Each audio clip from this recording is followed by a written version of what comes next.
나오신 건가 보죠.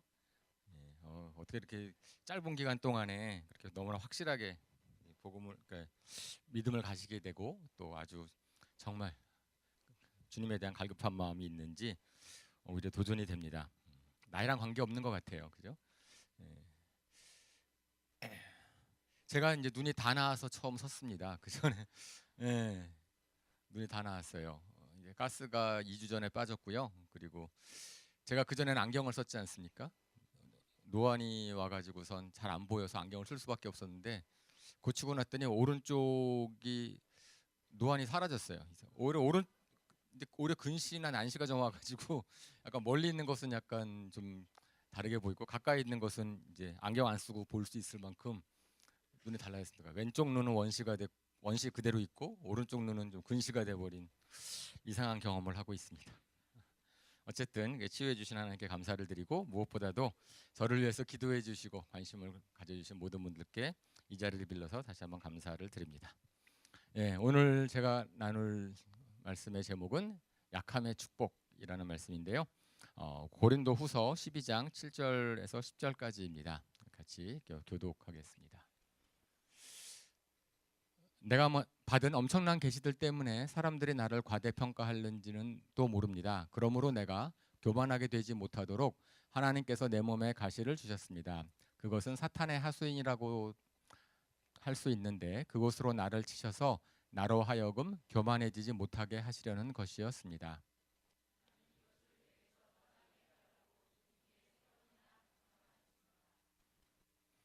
그러나 주님께서는 내게 이렇게 말씀하셨습니다.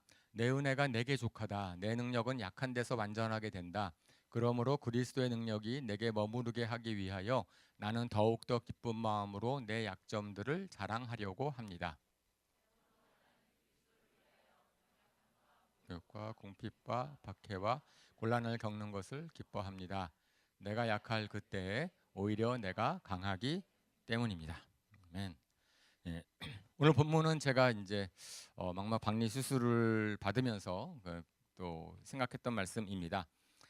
이거 사도 바울의 고백입니다. 사도 바울이 말할 때 내 몸에 가시가 있었다라고 얘기를 하는데 그 가시의 종류는 무언지는 잘 모르지만 많은 분들이 생각할 때 눈에 병이 있었다라고 생각을 합니다. 여기저기 사도 바울이 쓴 그 편지 글에 눈이 불편했다는 것을 이제 호소하고 있습니다. 저도 눈에 병이 있었으니까 공감이 되지 않겠습니까? 예, 눈병, 뭐 사도 바울과는 비교하면 그것 자체가 너무나 죄송하지만 어쨌든 사도 바울에게 눈병이 있었어요. 그리고 눈병을 사탄의 하수인이라고도 할 수 있다 그랬으니까 분명히 하나님께서 병을 주시진 않지만 어쨌든 사탄이 사도 바울을 공격하려고 눈에 병을 줬는지 모르겠는데 하나님께서 고쳐주지는 않으셨다라는 것은 분명합니다. 사도 바울이 얼마나 많은 사람들의 병도 고치고, 예. 그리고 하나님께서 못하실 분도 아닌데, 그런데 이제 사도 바울에게 있어서의 눈병은 하나님께서 고쳐주지 않고 끝까지 그 고통 가운데 살게 하셨다라고 하는 것이지요. 그걸 갖다가 처음부터 딱 깨달은 것은 아니었던 것 같습니다. 사도 바울이 3번이나 간청을 했어요. 근데 하나님께서 병을 고쳐주시지 않았다라고 하는 겁니다. 그럼에도 불구하고 우리가 확실히 알 수 있는 것은 사도 바울이 그것 때문에 시험에 들진 않았다는 거죠. 시험에 들지 않았다. 우리가 보통 이제 주님을 위해서 일을 하고 그리고 신앙생활을 가지고 주님을 예배하다가 좀 안 좋은 일이 생기면 저희는 하나님 왜 이러십니까? 제가 주님을 위해서 얼마나 어떻게 애를 썼는데요. 아니 이럴 수 있습니까? 라고 시험에 들 수 있습니다. 그죠? 그리고 본인은 시험에 들지 않는다 할지라도 주변 사람들이 그렇게 비아냥거릴 수 있어요. 너 하나님 믿는다고 하면서 주님을 위해 산다고 하면서 그게 뭐니? 그럴 때 그 마음이 힘들 수 있지 않겠습니까? 그죠? 우리 예수님도 십자가 달리셨을 때 그 주변의 사람들이 그렇게 비아냥거렸습니다. 내가 하나님의 아들이라면은 내려와라. 그러면 내가 믿을게. 그러면서 어떻게 하나님께서 너를 십자가에 달려 죽게 할 수 있느냐라고 이야기를 하는 거죠. 그러니까 저희가 살다 보면은 우리에 있어서의 사도 바울이 방금 고백했던 것처럼 병약함도 있을 수 있고 모욕당할 수 있고 궁핍할 수 있고 박해와 곤란을 받을 수 있을 때 그리고 주변 사람들이 하나님 믿는다고 하면서 어떻게 그런 일이 생기는 것, 이것은 하나님이 계신 게 아니지 않느냐, 너를 사랑하지 않는 게 아니냐, 뭐 이런 식으로 시험에 들 수 있을 때에 사도 바울과 같은 고백을 할 수 있는 우리가 되기를 주님의 이름으로 축원합니다. 예. 아멘 소리가 약한 거 보니까 별로 안 그러고 싶으신 것 같습니다. 예.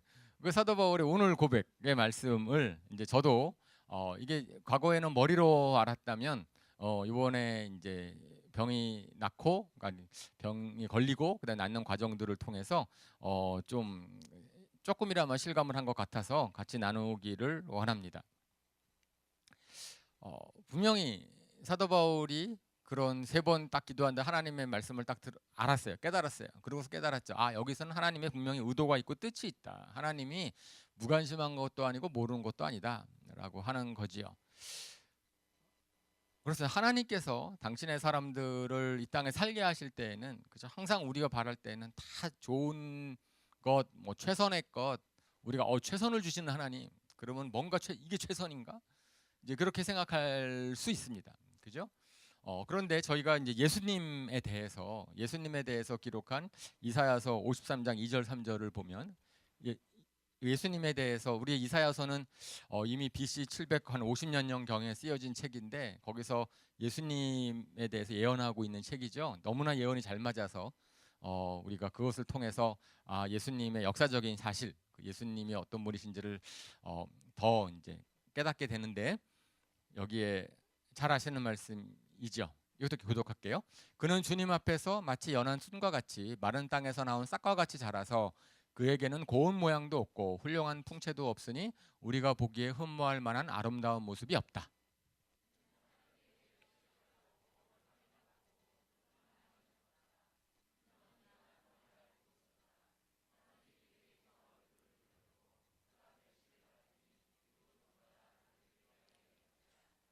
아멘. 예수님에 대한 모습입니다. 우리가 잘 알죠. 하나님께서는 우리 죄를 대속하시기 위해서 예수님을 이 땅에 보내셨습니다. 예수님이 십자가에 달려 돌아가셨어요. 예언대로. 다 좋습니다. 그런데 입장 바꿔놓고 생각합시다. 내가 주님을 위해서 희생한다고 하고 주님의 일을 한다고 했을 때, 그러면은 어차피 그 길을 갈 텐데 이 땅에 살면서 좀 외모가 좀 훌륭하면 안 되나요? 좀 몸짱이 되면 안 되나? 얼굴 잘생기면 안 되나?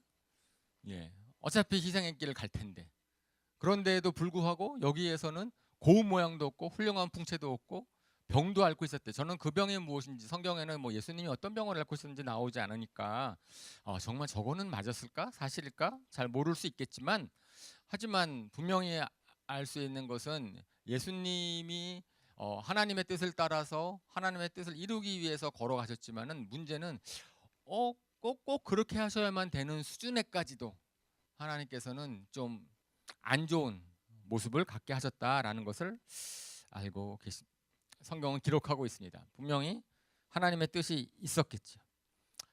아마 저희들 가운데, 우리들 가운데 약점 없는 사람 없을 겁니다. 약함이 없는 사람이 없을 거예요. 약함을 어떻게 여기십니까? 약함에 대해서 우리가 하나님 앞에 원망을 하십니까? 아니면 그와 갖고서 실망을 하십니까? 힘들어 하십니까? 오늘 사도 바울의 고백과 우리 예수님의 모습을 보면서 위로를 받으시기를 바랍니다. 분명히 하나님께서 의도가 있다. 그러면 하나님께서 우리에게 복을 주길 원하시는 분이신데, 하나님은 복을 주길 원하시는 분이신데 하나님께서 우리의 약함을 그대로 내버려 두세요. 우리의 약함이 우리의 마음대로 고쳐지지 않습니다. 치유되지 않습니다. 그 얘기는 뭐냐면은 약함 가운데 축복이 있다는 거겠죠. 그러지 않고서는 말이 안 맞지 않습니까?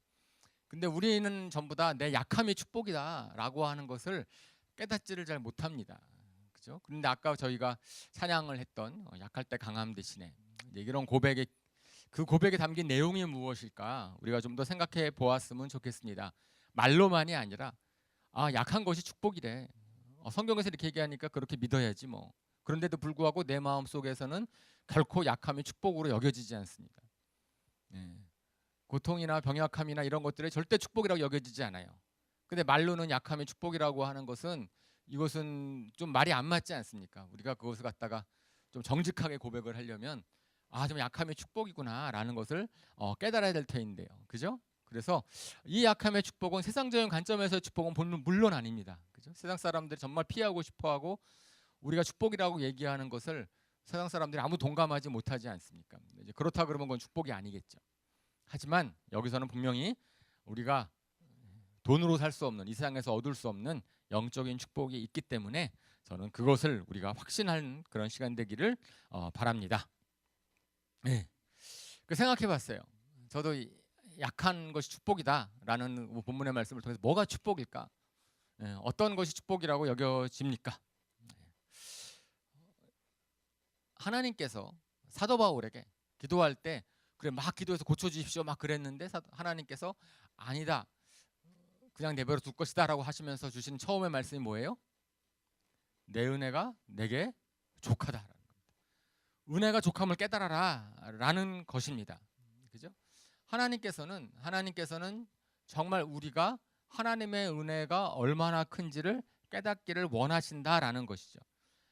그 성경에서 분명히 얘기하고 있는 겁니다. 우리가 하나님께서는 정말 창조주 하나님께서는 우리 인간들한테 깨닫게 해주신 것이 너희는 내 은혜 없이는 살 수가 없다.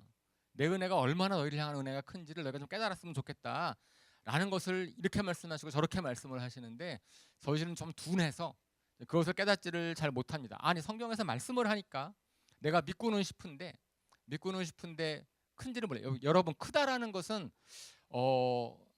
어떤 겁니까? 뭔가 크다 적다는 뭔가 비교하는 게 있는 거죠. 그죠? 그러면은 하나님의 은혜가 나한테 부어준 하나님의 은혜가 얼마나 큰지를 비교하려면은 그 비교 대상이 되는 뭔가를 갖다 우리가 알고 있어야 돼요. 우리 부모님의 은혜, 아니면 친구의 은혜, 아니면 어떤 은혜랑 내가 비교했을 때 하나님이 내게 베푸신 은혜가 정말 크다라고 얘기할 수 있을 것인가? 상대적인 그런 개념이 있을 때 내가 얼마나 큰지를 그것은 맞아, 이것은 큰 거야 라고 얘기할 수 있지 않겠습니까? 그런데 저는 깨달은 거예요. 제 약함이랑 고통이랑 아픔을 통해서 내게 부어주신 하나님의 은혜가 참 이 정도로 크구나라는 것을 깨닫게 된 거죠. 여러분 생각해 보세요. 이스라엘 백성들이 출애굽을 했습니다. 출애굽을 해가지고 홍해를 갈라지는 기적을 경험을 하고 그 다음에 이집트에서 막 하나님께서 기적을 베풀어 주셔서 자기네들 고통받고 있는 나왔어요. 그죠? 나왔는데 딱 3일이 지나고 나니까 목이 마르다고 마실 물이 없다고 불평을 합니다. 그죠? 그러면 그 이스라엘 백성들에게 있어서 하나님의 은혜는 얼마나 컸습니까? 마실 물보다도 못한 거예요. 그죠? 하나님의 은혜를 왕창 베풀어 주셨음에도 불구하고 그 절대적인 사실로 벌어져 있는 홍해를 가른 하나님의 은혜는 이스라엘 백성들에게 있어서는 마실 물만큼도 크게 여겨지지 않았다고 하는 거죠. 문제는 뭐냐면은 은혜가 없어서가 문제가 아니고 내가 그 은혜를 어떻게 받아들이냐의 문제지 않습니까? 그러니까 우리가 분명히 알아요. 이스라엘 백성들은 마실 물이 없다고 불평을 하고 먹을 것 없다고 불평을 하고 나중에 고기 달라고 불평을 하고 그것은 하나님께서 이스라엘 백성들에게 그렇게 엄청난 은혜를 베풀어 주셨음에도 불구하고 이스라엘 백성들은 하나님의 은혜가 족하지 않다라고 여겼다는 겁니다. 하나님께서 얼마나 어처구니 없으셨겠어요. 하나님이 어떠한 일을 하셨는데도 불구하고 이제 그런 거죠. 그래서 제가 처음에 깨달은 것이 그것입니다. 사람은 정말 그렇구나. 사람은 내가 어려운 상황에 처해 봤을 때 그 어려운 상황을 극복하는 하나님의 은혜가 내가 처한 어려운 상황보다 훨씬 더 크다라는 것을 경험을 할 수 있어야 진정 내가 갖고 있는 하나님의 은혜가 얼마나 큰 거구나. 병약함, 모욕, 공핍, 박해를 건졌음에도 불구하고 나한테서 찬양이 나올 수 있다면, 나한테서 감사가 나올 수 있다면 그것은 바로 뭘 확증하는 거냐면은 내가 알고 있는 하나님의 은혜가 얼마나 큰지를 알고 있는 거다라는 거죠. 잘 이해가 되세요?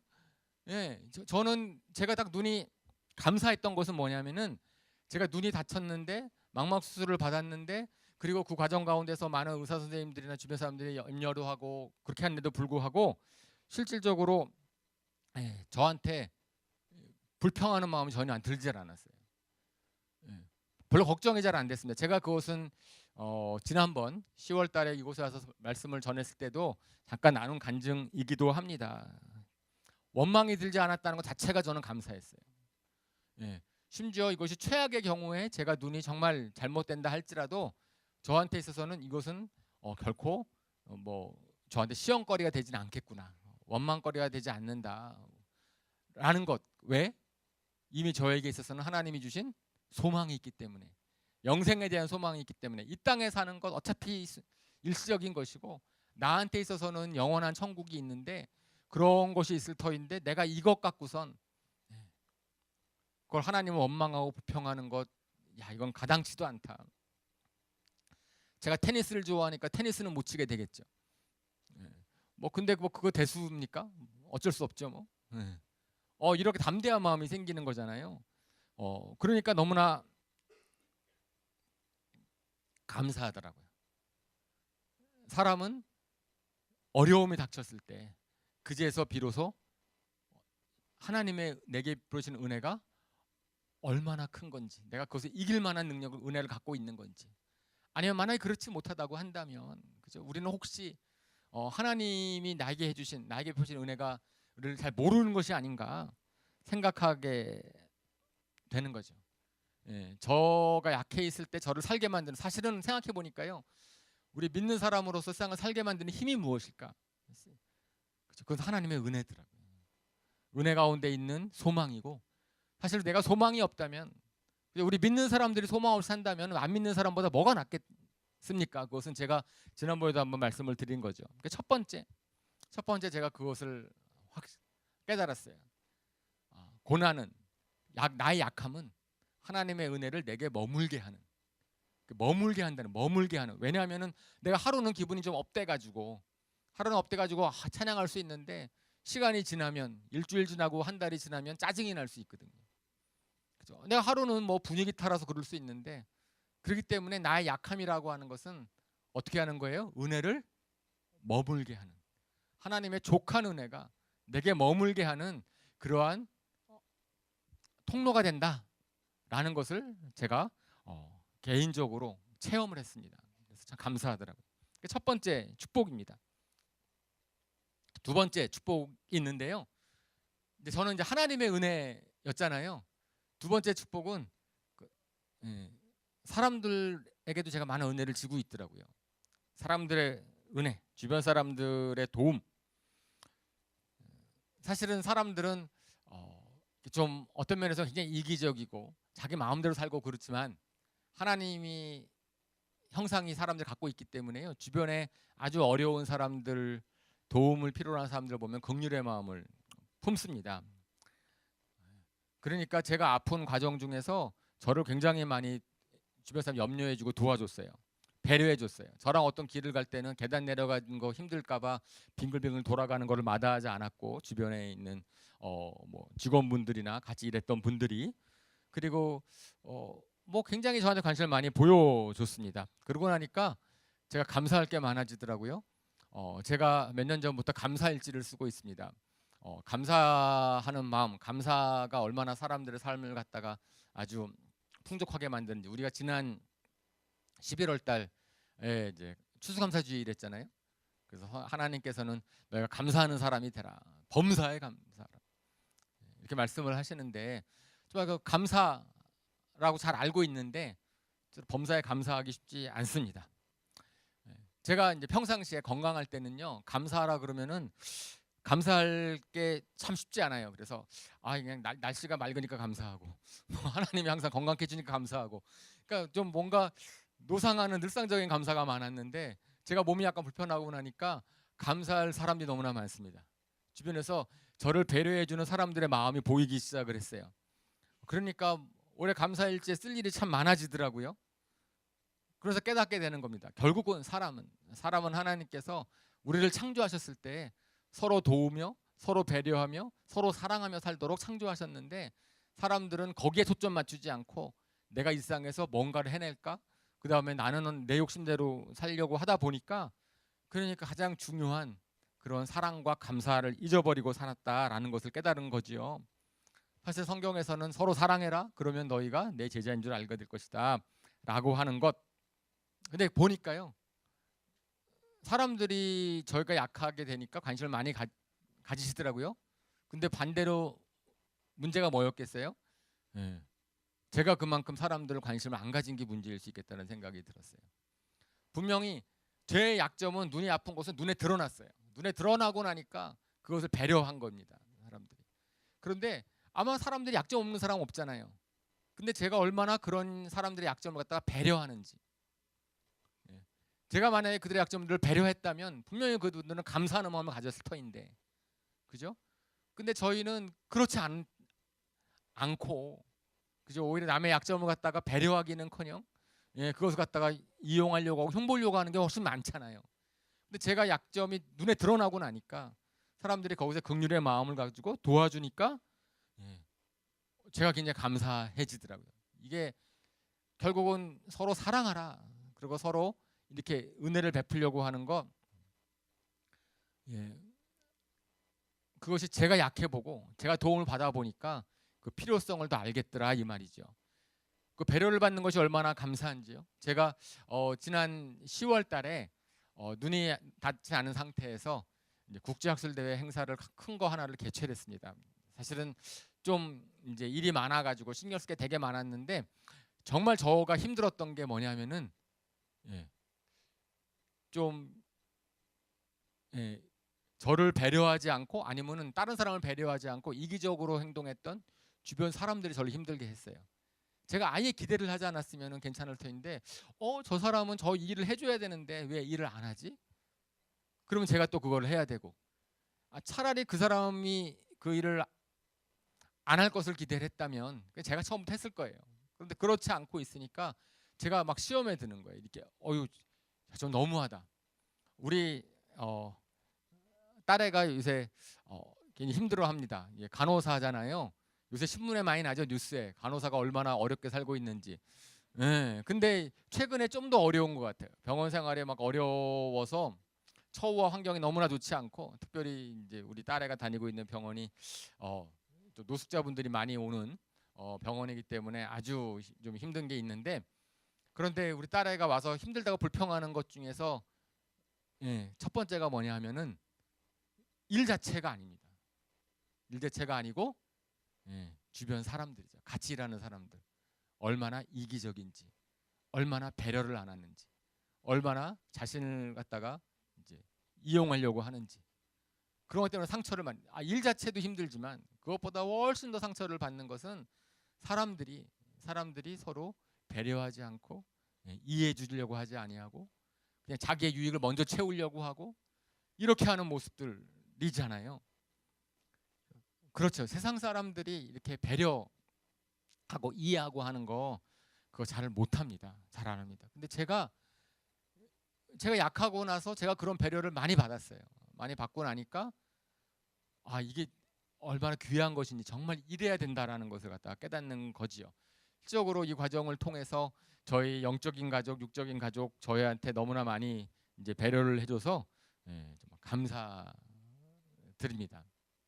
그 두 번째, 저희 생각, 이것은 제가 강할 때는 잘 깨닫지 못했던 것인데, 제가 약함을 배려를 받고 나니까 결국은 이것인데, 하나님께서 우리로 하여금 서로 사랑하라고 하는 거, 말씀하는 게 이것인데 라는 것을 우리가 머리로만 알았지 실질적으로 잘 모르고 있었구나. 근데 문제는 뭐예요?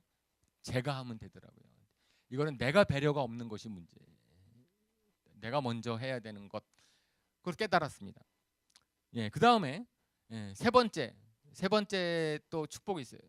세 번째 축복은 뭐냐면은, 그거는 하나님께서 바울 사도에게도 확실하게 얘기해 준 겁니다. 그것은 너가 교만하지 못하도록, 겸손하도록 하는 거다라는 거죠. 예, 결국은 세상은 힘이 있어야 편하게 살기 때문에 사람들은 힘을 얻으려고 굉장히 애를 씁니다. 힘이 약하면 무시를 당하기 때문에, 예, 그래서 어떻게든지 자기가 강한 척하려고 하고, 그리고 또 사람들은 자기 마음대로 하나님 없이 살려고도 하고, 하나님 없이 살 수 있는 존재가 아닌데도 불구하고 하나님 없이 살려고 하는 그런 마음들이, 사람들이 많이 있습니다. 근데 문제는 세상에서 잘 나갈 때는 그 마음이 너무 부추겨져요.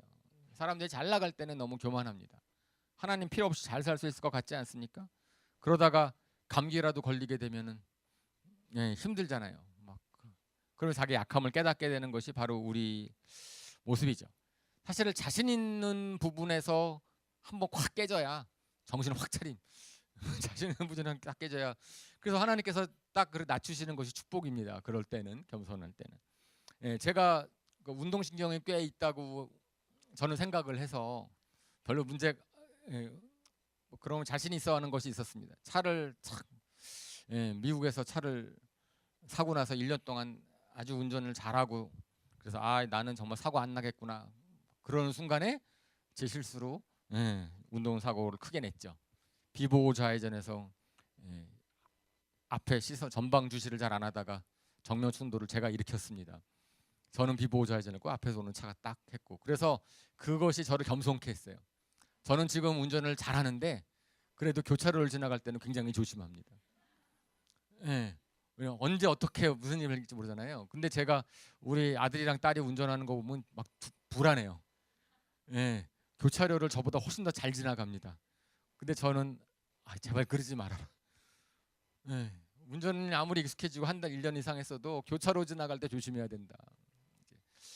이런 거죠. 왜냐하면 제가 사고를 당해서 경험해 보니까 그것은 뭐 제가 아무리 운전을 잘하고 안 잘하고도 관계없더라 이거죠. 사실은 저번에도 말씀을 드린 것 같은데 제 신체 중에서 제가 친구들도 그렇고 저도 그렇고 인정하는 부분이 눈이었습니다. 눈이 어떻게 그렇게 좋으냐. 공부를 그렇게 많이 했는데 왜 눈이 좋으냐. 저는 1.5를 자랑하고 그러고 있었다가 그러다가 한 번은 테니스 치다가 테니스 공이 제 왼쪽 눈을 꽉 쳤어요. 제가 잘못 쳤는데 제 라켓에 맞은 공이 땅에 맞고 제 눈을 쳤는데 한 20분 정도 눈이 안 보이더라고요. 걱정이 돼가지고 안과병원에 갔습니다. 안과병원에 갔더니 뭐 망막이 좀 다쳤을 것 같은데 지금은 괜찮은데 나중에 나이 들면 문제가 생길 수 있다. 그 이후로 눈이 1.5에서 0.7로 떨어졌어요. 왼쪽 눈이. 바로 그 사건 하나로 그냥 하루 만에 확 0.7로 떨어지더라고요. 그러고 나서부터는 저는 모든 저의 눈에 대한 관심은 왼쪽 눈입니다. 오른쪽 눈이 아니었어요. 근데 망막이 발림된 건 오른쪽 눈이거든요. 그러니까 왼쪽 눈은 아주 좋았는데, 그래서 오른쪽 눈은 좋았는데 왼쪽 눈은 오히려 제 약한 부분이죠. 제가 왼쪽 눈을 갖다가 이제 0.7 그걸 알고 있었는데, 근데 최근에 왼쪽 눈이 0.9, 1.0, 1.2까지 좋아졌어요. 왼쪽 눈이. 그러고 나서 오른쪽 눈이 이제 다친 거죠. 그러니까 제가 뭘 말씀을 드리냐면은 이게 자신할 수 있는 게 하나도 없더라 이거죠. 제가 자신할 수 있는 게 하나도 없다. 가만히 아무 일도 없는 것 자체가 은혜인 거죠. 은혜. 그죠? 여러분들 중에서 이 자리에서 난 정말 약함이 없어. 나 강한 사람이야. 이렇게 생각하시는 분 계세요? 분명히 그러면 이 자리에 안 계실 겁니다. 자기가 정말 약함이 없다고 생각하고 약점이 없다고 생각하는 분들은 하나님을 찾지 않죠. 근데 또 하나 되게 저희 의아한 게 있는데, 약점이 있고 약함이 있는데도 불구하고 사람들이 하나님을 잘 의지하려고 하지 않아요. 하나님을 왜 그럴까? 왜? 근데 그런 사람들은 나는 하나님을 잘 못 믿겠어. 하나님이 잘 믿겨지지 않아. 이렇게 얘기를 합니다. 그래? 넌 참 믿기가 어려운 습성을 가졌나? 이렇게 말하고 싶은데 그렇지 않아요. 왜냐하면 그런 사람들은 다른 것을 정말 잘 의지하려고 합니다. 점도 보고요. 그리고 누구 말 충고도 막 들으려고 하고 어떻든지 간에 하나님을 안 의지하는 것뿐이지 그 사람들이 의지하지 않는 게 아니에요. 뭔가를 의지합니다. 하나님을 안 찾을 뿐이에요. 그 참 희한하죠. 여러분들 이번 주 중에 혹시 매스컴을 통해서 보신 분들 있을지 모르겠습니다. 우리나라에요, 무당과 역술인이 크게 늘고 있다고 합니다. 그 소식 신문에서 보신 분 계시죠? 10년 동안에 배가 늘어났다고 해요. 경신연합회에 가입된 무당이 14만 명이랍니다. 여러분들 우리나라 전체에 있어서의 교역자, 목사님들의 수가 몇 명인지 아세요? 14만 명이에요. 무당의 수와 목사님의 수가 같습니다. 그거 말고 역술인 연합회라는 단체가 있는데, 역술 주역 배우고 자기가 뭐 이렇게 한다고 무당 말고 점치고 뭐 이러는 거 거의 가입한 사람이 20만 명이랍니다. 그래서 비공식 무당 역술인 추산 100만 명이랍니다. 우리나라에. 학원인 성실해요, 성실. 왜냐하면 정년이 없답니다. 그 직업은. 예, 그래서 뭐 점 보는 건 뭐 하는 거 이렇게 해가지고선 크게 났어요. 예, 뭐 아주 유력 일간지에 이제 놀라서 찾아본 거죠. 그랬더니 근데 그걸 뭘 의미합니까? 장사가 된다는 거잖아요.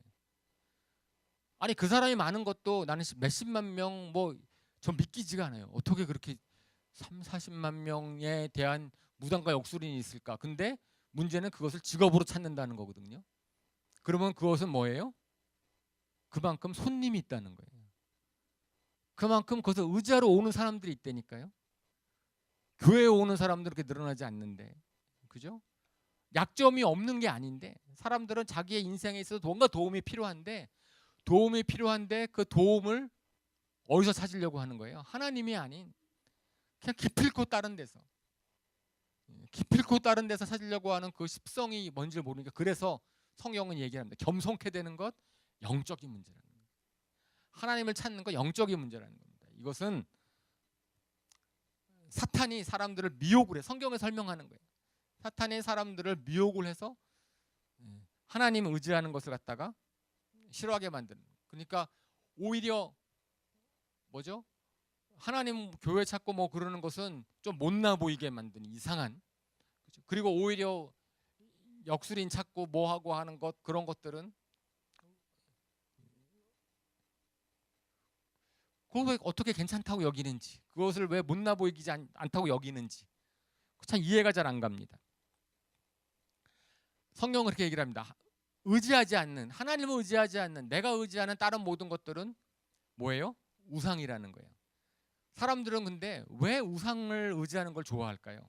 우상이 꼭 뭐 나무나 신 불려놓고 비는 게 아니고 하나님이 아닌 다른 것들, 성경에서는 그래서요 돈도 우상이라 그러죠. 그죠? 그리고 다른 사람을 섬기는 것도 우상이다. 우상의 특징들이 있어요. 우상의 첫 번째, 사람들은 왜 우상을 섬기길 좋아할까요? 왜 하나님을 싫어할까요? 첫 번째로 모든 우상은 자기의 탐욕을 부추깁니다. 사람들이 우상을 섬기기를 원하는 이유는 탐욕 때문에 그래요. 내가 바라는 것들을 이루어줘야 되는데 하나님한테 가면 바라는 것은 분명히 안 이루어질 것이 분명하거든요. 하나님한테 오면 분명히 하나님이 내 바라는 걸 이루어주지 않을 것 같으니까 내가 내 바라는 것을 갖다가 꼭 이루게 하기 위해서, 그래서 성경에서는 한마디로 얘기합니다. 탐욕이 우상 숭배다. 탐욕 자체가 우상으로 이끈다는 거예요. 탐욕 자체가 무슨 우상 숭배겠어요. 하지만 우리 마음속에 있어서 욕심이나 탐욕이 있는 이상 그것은 우리로 하여금 자연스럽게 우상을 숭배하게 만들어요. 나의 탐욕을 이루기 위해서 돈을 숭배한다든지, 나를 탐욕을 위해서 권력을 숭배한다든지, 나를 탐욕을 위해서 다른 운을 숭배한다든지, 무엇인가 다른 걸 숭배한다라고 얘기를 하는 거죠. 그래요. 그게 우상의 첫 번째 특징입니다. 우상은 탐욕을 부추겨요. 두 번째, 우상은 진정으로 나를 위하지 않습니다. 실질적으로 나에게 조언을 주는 사람, 뭐 무당이나 역시는 나한테 관심이 없어요. 자기 돈 버는 관심이 있지. 그렇지 않겠어요? 누가 나한테 충고를 한다.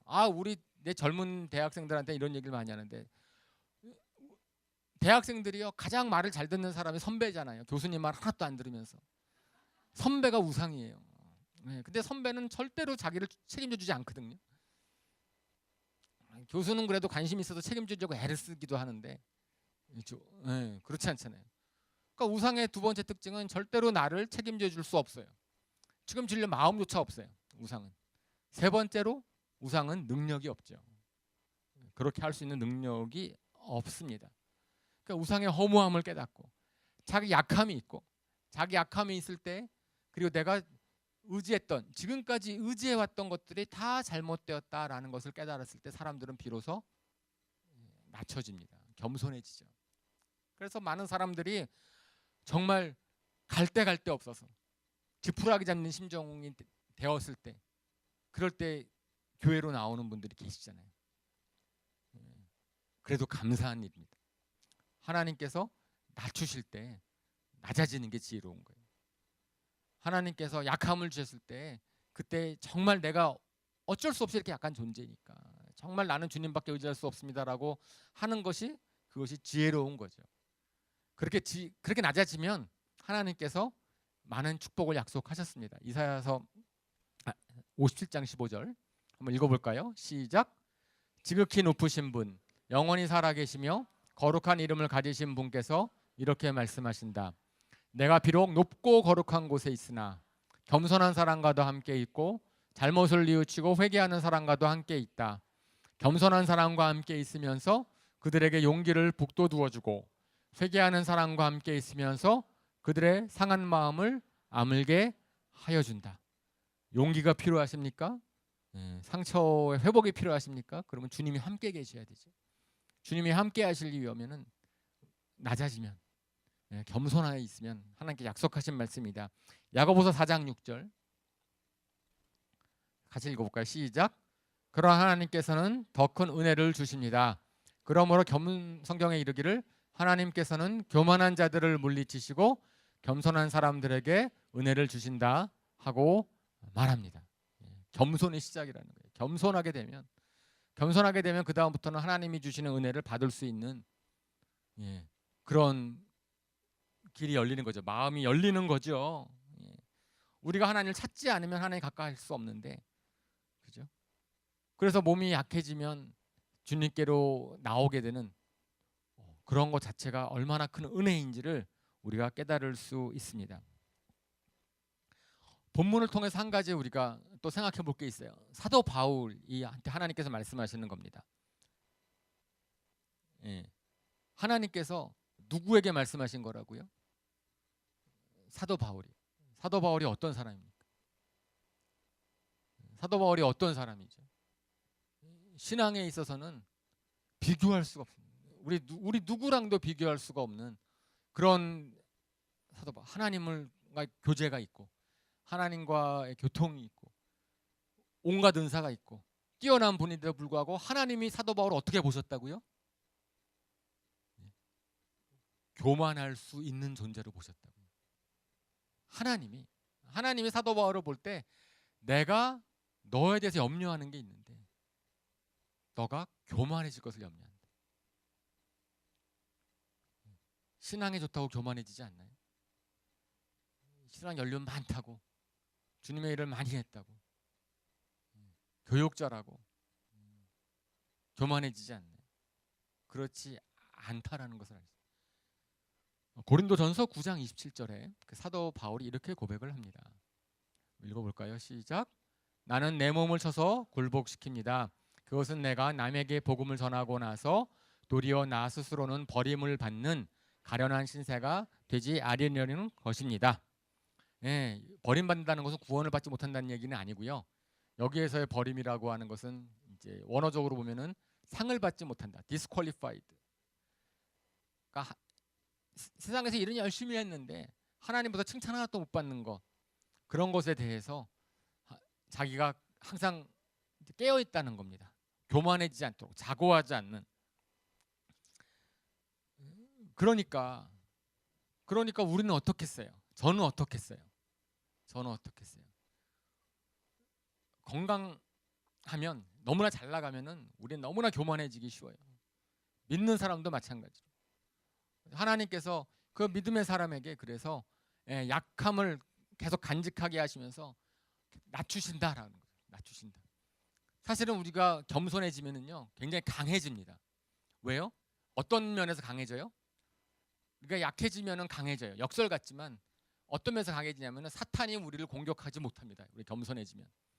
우리가 겸손한 사람은 사탄이 공격할 수가 없어요. 사탄은 왜냐하면은 교만을 부추기거든요. 뭔가 너 잘하잖아. 너 한번 해봐. 하나님 살 수 있잖아. 하나님과 우리의 관계를 갖다 계속 부추기는 것이 그것이 뭐예요? 교만이에요. 교만. 과학이 발전하니까 과학이 발전하면은 창조의 신비를 땅덩어리의 신비가 어떻게 됐는지 알 수 있을 거야. 그래가지고 과학 자체가 문제가 아니고 과학으로 교만해진 사람이 문제입니다.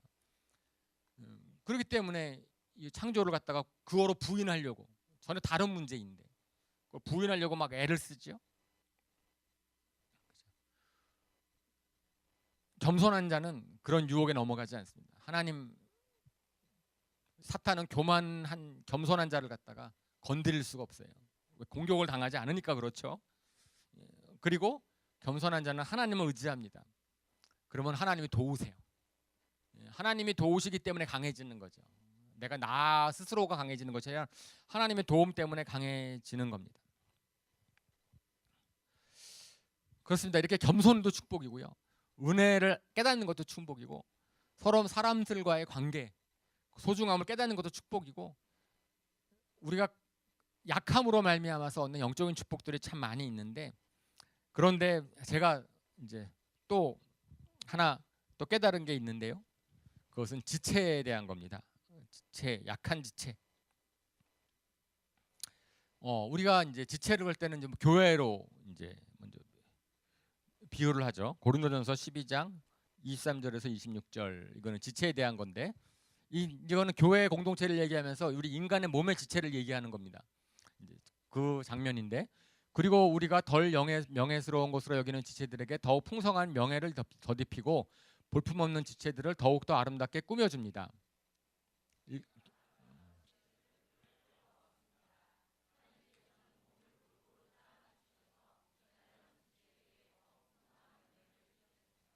한 지체가 고통을 당하면 모든 지체가 함께 고통을 당합니다. 한 지체가 영광을 받으면 모든 지체가 함께 기뻐합니다.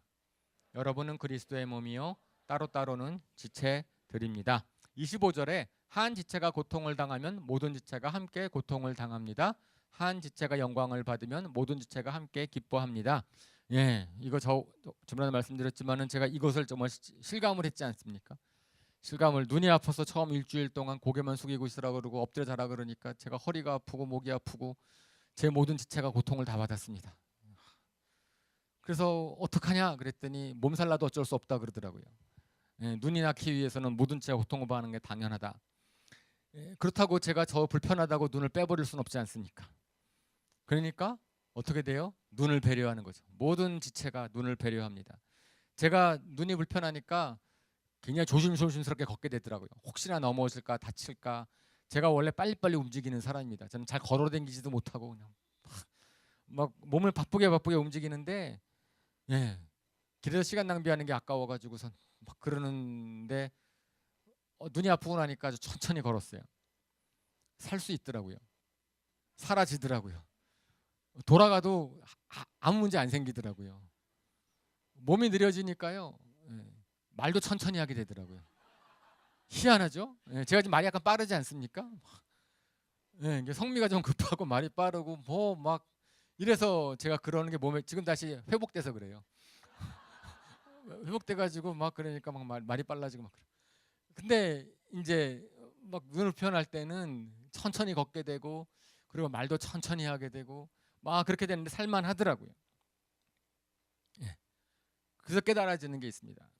아, 이거는 첫 번째로는 성경의 말씀이니까 이것을 통해서 지체, 약한 지체를 소중하게 여야 되겠구나라는 것은 제가 받아들였는데, 그것 말고 그걸 저 개인적으로 적용을 한 거예요. 아, 이건 육체의 약함, 그러니까 성경에서 교회의 약함뿐 아니고 저 교회를 비유할 때는 저거는 사람들은 누구나가 다 자기 몸은 그렇게 한다는 거잖아요. 몸의 지체에 대해서는 약한 점을 보호해야 된다는 거지 않습니까? 그리고 실질적으로 제가 눈이 아프니까 그걸 배려해서 모든 걸 다 그렇게 행동을 했잖아요. 자, 그런데 그걸 좀 더 생각을 해봤습니다. 꼭 육체의 지체뿐 아니고 내가 나의 약함을 내가 어떻게 여길 것인가라고 하는 거죠. 나의 약함을 내가 얼마나 배려하고 얼마나 아끼고 얼마나 그것을 가리는. 오늘 본문에서 사도 바울이 뭐라고 고백하냐면은 나는 더욱더 기쁜 마음으로 내 약점들을 어떻게 한대요? 자랑한대. 자, 우리가 약점을 갖다가 약점 자체가 축복인지도 모르고 약점 자체 때문에 어쨌든 하나님이 주시는 축복인 걸 알았다고 칩시다. 그죠? 사람들은 자기 약점을 어떻게 하고 싶어해요? 숨기고 싶어요. 약점을 어떻게 합니까? 부끄러워합니다. 자기의 약점을 숨기기를 원하고요. 부끄럽게 하려고 해요. 강한 척 하려고 하고. 그죠? 변명하고 변호하고. 그런데 사도 바울은 어떻게 한다는 거예요? 자랑한다고. 그래야 되겠다라는 생각을 제가 하게 되었습니다. 어떻게 하면 약점이 정말 나에게 축복일 수 있고, 그리고 약점을 내 스스로가 나의 일부로서 내가 그걸 다 배려하면, 그죠? 그러면 어떻게 돼요? 다른 나의 강점도 같이 즐거워할 수 있다는 거예요. 내가 내 약점을 부끄러워하기 시작하면요, 나의 강점, 나의 자신 모든 것들이 다 불편해지는 거예요. 그것은 뭐 그냥 아니 나는 원래 이런 사람이니까 저 그냥 용납하세요 이렇게 얘기한다는 게 아니죠. 그런 거랑은 다릅니다. 약점 자랑한다라고 하는 것은 그건 자랑하는 게 아니라, 그것은 뭐라 그러나, 그거는 자랑하는 것은 어떤 거예요? 다른 사람들도 그것을 갖다가 인정해 줘야 되는 거예요. 저 사람은 저 약점 때문에, 저 약점에도 불구하고 우리가 어떻게 그럴 수 있냐는 거죠. 사도 바울이 눈 아픈 곳이 뭐가 자랑거리겠어요. 하지만 사도 바울한테 눈 아픈 거, 눈병 이거 자랑할 수 있었던 이유는 그건 뭐냐면은 자기의 그 약점 때문에 하나님의 강하심을 경험할 수 있다. 내 약점 때문에 내가 하나님의 은혜를 경험하고 있다. 약점이 없었으면은 내가 그 하나님의 강하심도 알지 못하고 하나님의 은혜도 알지 못할 터인데, 나는 내 이 약점 때문에, 이것이 우리의 간증이죠. 그죠? 우리가 간증을 할 때 우리가 나는 이렇게 잘났고 나는 이렇게 했고 간증하지 않잖아요. 나는 이렇게도 부족했는데도 불구하고 하나님이 나한테 은혜를 베풀어 주셔서 저는 더 이상 이 약점이 약점. 우리 믿는 사람들은, 우리는 어떻게 해요? 죄를 고백할 수 있고, 우리 믿는 사람들은 우리의 약함을 고백할 수 있는 특권이 있습니다. 아멘. 왜요? 하나님께서 그럼에도 불구하고 우리를 사랑해 주시고, 그렇기 때문에 우리를 사랑해 주시고, 그렇기 때문에 우리를 붙잡아 주시는 것이기 때문에 그렇죠. 이제 말씀을 이제 정리하겠습니다. 그렇습니다. 저희가 약함, 약점 분명히 있는 존재고요. 그거 없는 사람 없을 거고, 하나님께서는 우리로 하여금 그렇기 때문에 서로 돕고 서로 사랑하고 그 가운데서 우리가 살도록 만드셨습니다. 서로 돕고요, 하나님이 돕고, 우리는 도움이 필요한 존재입니다. 그죠? 은혜 없이 살 수 없는 존재예요. 사실은 복음의 핵심은 뭐예요? 은혜예요. 복음은 사람은 은혜로 산다라는 것을 분명히 우리한테 깨달아 주시기 위해서 예수님을 십자가에 달려 돌아가시기까지 우리를 사랑하시는, 그것이 복음이죠. 세상 사람들은 우리로 하여금 너 잘된 것 한번 해봐라, 너 드러내봐라, 너 성취욕, 너가 잘난 것을 증명하라라고 계속 요구를 하는데, 하나님께서는 결코 그렇게 하지 않습니다. 그죠? 하나님께서 결코 그렇게 하지 않아요. 너가 너의 약한 점을 인정해라. 그러면 내가 너를 통해서 일하겠다라고 말씀을 하시는 거예요. 저는 이 약함의 축복, 하나님께서 저에게 생각하게 하시고 실감하게 하셔서, 과거에 제가 성경을 지식들을 이제 알았던, 분명히 성경 공부도 많이 하고 가르쳤지만은 그것을 좀 더 실감하게 하셔서 하나님께서 저에게 복을 주신 것을 오늘 이렇게 말씀을 통해서 나누었습니다. 은혜는 족합니다. 하나님의 은혜는요, 우리가 어떠한 어려움, 여러분들이 당하고 있는 고난이 얼마나 크든지 간에 그것을 뛰어넘어서도 감사가 하다고 고백할 수 있을 만큼 하나님의 은혜는 크십니다. 아멘. 그런 고백을 하는 여러분 되시기를 원하고요. 그 다음, 우리 주변에 있는 사람들, 그 중에서 우리를 배려하는 사람들이 있어요. 관심을 가지는 사람들이 있습니다. 고마운 사람들입니다. 특별히 교회에 오면 많잖아요. 다 그러시죠, 그죠? 주변 사람도 그렇죠. 우리가 그분들께 감사하고 아우러서 우리가 또 그러한 배려를 하고, 그것이 주님께서 우리에게 말씀해 주시는 진정한 사랑하라는 계명이라고 믿습니다. 약점을 우리가 인정할 때 우리가 겸손하게 됩니다. 하나님께서 그 겸손한 자와 함께 하신다고 약속하셨어요. 그리고 끝으로 하나님은 우리의 약함을 감싸라고 말씀하십니다. 여러분도 혹시 약함을 부끄럽게 여겼고 약함을 갖다가 부정하려고 하셨다면 이제 솔직하게 나아갑시다. 주님, 저의 약함을 부끄러워하지 않겠습니다. 우리 약함 때문에 제가 하나님을 알게 된 것을 자랑하기를 원합니다. 그러므로 나는 그리스도를 위하여 병약함과 모욕과 궁핍과 박해와 곤란을 겪는 것을 기뻐합니다. 내가 약할 그때 오히려 내가 강하기 때문입니다. 이런 고백을 하는 저와 여러분 되시기를 주님의 이름으로 축원합니다. 아멘. 우리 이 시간 눈을 감고 이 시간에는 한번